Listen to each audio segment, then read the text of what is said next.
नमस्ते अभिवादन आपका इनोसेंट इन्वेस्टर के इस नए वीडियो में। दोस्तों आज बाजार ऊपर तो गई लेकिन वहां पर आ गई प्रॉफिट बुकिंग और फिर से बाजार वहीं आकर के खड़ी हो गई जहां इससे पहले क्लोजिंग दी थी। क्या ये बुरी बात है? बिल्कुल भी नहीं, क्योंकि बाजार ऑल टाइम हाइज पे अगर प्रॉफिट बुकिंग नहीं दिखाएगी तो कहाँ दिखाएगी? ऑल टाइम लोज पे। ऑल टाइम लोज जैसा कोई कॉन्सेप्ट होता नहीं है, लेकिन ऐसे समझो कि बाजार में जब लोगों को प्रॉफिट हो रहा है तो वो प्रॉफिट बुक करेंगे, ये एक आम धारणा है।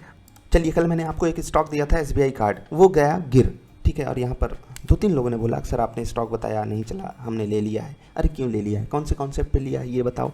लर्निंग करने का कोई इरादा भी होता है? बस कहने पे ले लिया, क्योंकि पहले इसके जो स्टॉक्स बताए गए वो चल गए तो ज़रूरी थोड़ी है सभी स्टॉक्स चल जाएंगे। आपको 2 क्राइटेरिया बताए जाते हैं, टेक्निकल लेवल्स। आपको मैंने देखो, मैं बहुत कड़े शब्दों में आपसे कुछ बातें कहना चाहूँगा, अगर आप ऐसे झोल मेल करते रहोगे ना कभी नहीं सीख पाओगे दोस्त। मैं लिख के आपको देता हूँ, जब बाजार चलेगी आपको प्रॉफिट होगा, मुझको प्रॉफिट होगा, सबको प्रॉफिट होगा। लेकिन जब बाजार गिरेगी तो आप एग्जिट नहीं करोगे, मैं एग्जिट कर जाऊँगा या कोई और एग्जिट कर जाएगा, और जो एग्जिट कर जाएगा वो बच जाएगा।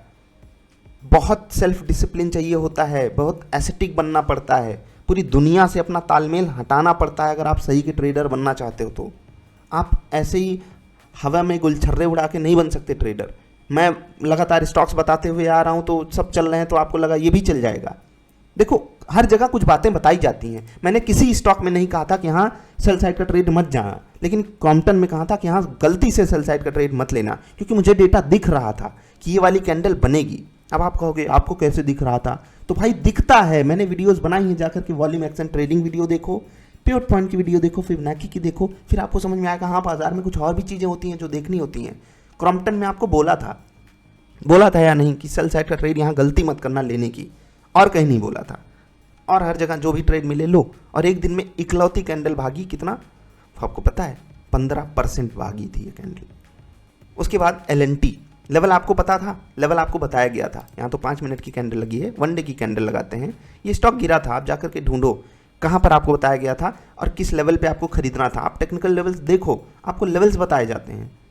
और 22 MA वाली स्ट्रैटेजी भी मैंने आपके साथ फ्री ऑफ कॉस्ट शेयर की हुई है। किसी चीज़ का कोई पैसा नहीं, अच्छी चीज़ें फ्री हैं, लेकिन अच्छी चीज़ों की रिस्पेक्ट कहाँ है? हम ले लिए हैं, अब क्या करें सर? अब बाजार गिरेगी तो वो और गिरेगा, मैं क्या बताऊँ भाई? स्टॉप लॉस पे एग्जिट करो। कोई स्ट्रैटेजी के साथ लियोगे या सर जी ने बोल दिया? मैं तो सेबी रजिस्टर्ड फाइनेंशियल एडवाइज़र भी नहीं हूँ। टाइटन भी आपको नीचे के लेवल पे एक प्राइस पॉइंट बताया गया था ना, इसके ऊपर आप खरीद लेना, और देखो फिर उसके ऊपर वो गया भी है, ठीक ठाक आपको रिटर्न भी दे दिया। हाँ, वो रिटर्न इतना बड़ा नहीं है कि जितना क्रॉम्पटन या LNT में है, लेकिन आइजर मोटर्स में आप जाकर के चेक करो, यहाँ पर आपको क्या बताया गया था, इस वाली कैंडल से पहले आपको कुछ मिल रहा था या नहीं। अब देखो ये सारी चीज़ें अचानक से कैसे चल गई? क्योंकि बाजार चली भैया। यहाँ मेरा कोई श्रेय नहीं जाता है, हमने सही समय पे स्टॉक को सिलेक्ट किया, दैट्स इट। अब क्रॉम्पटन जैसा कोई स्टॉक भाग जाएगा उतनी उम्मीद नहीं होती है। आप बैंकों को देख लो, HDFC बैंक आपको मैं 1400 के नीचे था, क्या बोल रहा था? भैया खरीद लो इसको। अपने फाइनेंशियल एडवाइजर से पूछो कि इसको मैं क्यों नहीं खरीदूं, बोल रहा था ना, मैं ही बोल रहा था। आज देखो कहाँ है, 1500 के ऊपर। खैर इससे पहले भी 1500 गया है, लेकिन अभी जो पिछले 3 कैंडल्स में स्ट्रेंथ दिखी है वो अच्छी है। लेकिन आज जो प्रॉफिट बुकिंग आई इसमें भी आई, इसी कारण निफ्टी और बैंक निफ्टी में भी आई। कोटक महिंद्रा बैंक आप देखो नीचे जब गिरा था, मैंने आपको कुछ बात बताई थी। अगर आपको ट्रेड लेना है टेक्निकल लेवल्स पे, एक पॉइंट बताया था, एक प्राइस पॉइंट बताया था, जाकर के चेक करो वो प्राइस पॉइंट क्या था। और उसके बाद ये स्टॉक रुका है? नहीं रुका।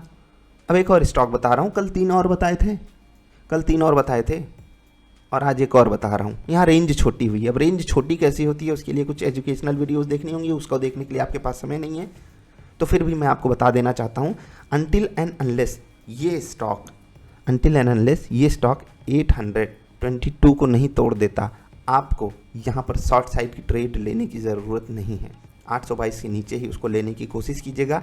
और हाँ, ऊपर जाने के लिए इसको कुछ खास नहीं चाहिए, बाज़ार का समर्थन मिल जाए, थोड़ा सा भी वॉल्यूम आया ना, ये स्टॉक गजब चल सकता है। तो ध्यान दीजिएगा DLF पे। कल 3 और स्टॉक्स बताएं उस पर। SBI कार्ड में आपको क्या बताया गया था? 22 MA पे ट्रेड लेना, टेक्निकल ट्रेड लेना।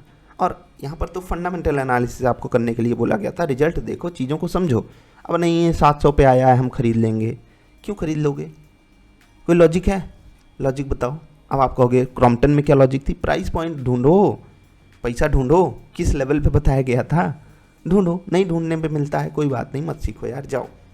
मैं कोशिश करता हूँ 5-10 लोग ऐसे मिले हर महीने में जिनके साथ मैं काम कर सकूं, सिखा सकूं। अच्छा लगता है यार, बहुत अच्छा लगता है जब कोई सीखता है।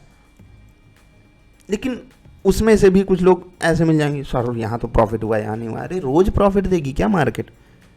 पिछले 1 महीने में इतना बेहतरीन रिटर्न दे दी मार्केट कि आप जो स्टॉक खरीदे वही 5-7%, वही 10%, वही 15% भागे हैं स्टॉक्स।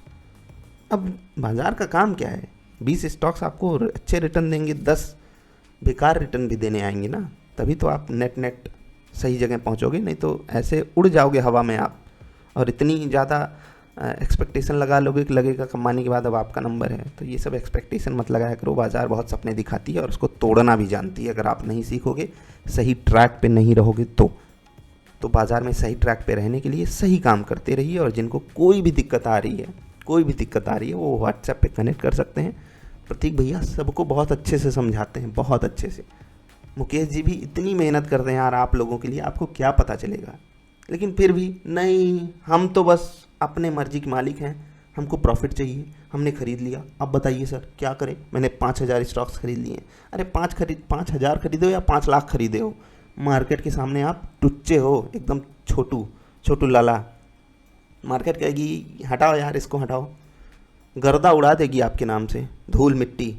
आप उसके लिए धूल मिट्टी हो। आप बताते हो अरे सर हम तो 20 लाख का स्टॉक ही खरीद लिए हैं। कोई वैल्यू नहीं आपके 20 लाख की। आपके 20 लाख की मार्केट के सामने कोई वैल्यू नहीं। आपकी नज़र में पूरी वैल्यू है, मैं उसका पूरा सम्मान करता हूँ। लेकिन ये बता के मत अरे सर इतना खरीद लिए, अब तो आप बहुत अच्छी वाली रिसर्च कीजिए। कोई रिसर्च नहीं।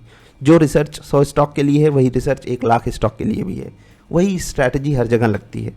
अब आप कहो कि नहीं मैं बड़ा ट्रेडर हूँ, मैं अलग स्ट्रैटेजी लगाऊंगा, उसके लिए हेज फंड्स में जाइए, वहाँ अपना पैसा दे दीजिए, वो आपको बढ़िया बता देंगे कैसे क्या करना है। बाकी जो भी कीजिए अपने फाइनेंशियल एडवाइजर से सलाह लीजिए। मेरी कही हुई बातों को अपने फाइनेंशियल एडवाइजर से पूछा कीजिए और उनसे बताइए कि यहाँ गलती क्या है, यहाँ इस बंदे ने गलत क्या बताया, यहाँ ये टेक्निकल लेवल है या नहीं।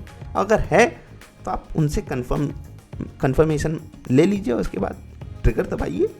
बाकी आपकी इच्छा, मेरे कहने पे कुछ मत किया कीजिए। हाँ, जो भी लोग सीख रहे हैं, मैं इतनी गारंटी दे सकता हूँ कि आपके फाइनेंशियल एडवाइजर हो या कोई और हो, सिखाएंगे हम भी वही चीज़, बराबर वही चीज़। और वो आपसे पैसे लेंगे। मैं कोई पैसे नहीं लेता हूँ, लेकिन मैं आपसे कुछ कमिटमेंट लेता हूँ कि आप सीखोगे तो सही जगह पे अपनी इन्वेस्टमेंट को लगाओगे। और वो सही जगह बहुत सारे लोग जानते भी हैं, जो नहीं जानते वो धीरे धीरे जान जाते हैं। ठीक है, मुझे ज़्यादा अलग कैटेगरी में जा करके आपको नहीं बताना है आओ भाई 30% का रिटर्न मंथली कमा। नहीं भाई, मार्केट गिरेगी तो आपको -30 भी रिटर्न आ जाएगा, तो क्या करोगे? उसके लिए भी आपको तैयार किया जाता है। इसलिए आपसे बोलता हूँ जो एजुकेशनल वीडियोज़ हैं उनको देखो, समझो, सीखो। नहीं तो गुलछर्रे उड़ाते रहो, बाजार आपके मज़े ले लेगी बहुत जल्द। याद रखिएगा ये बात। नमस्कार।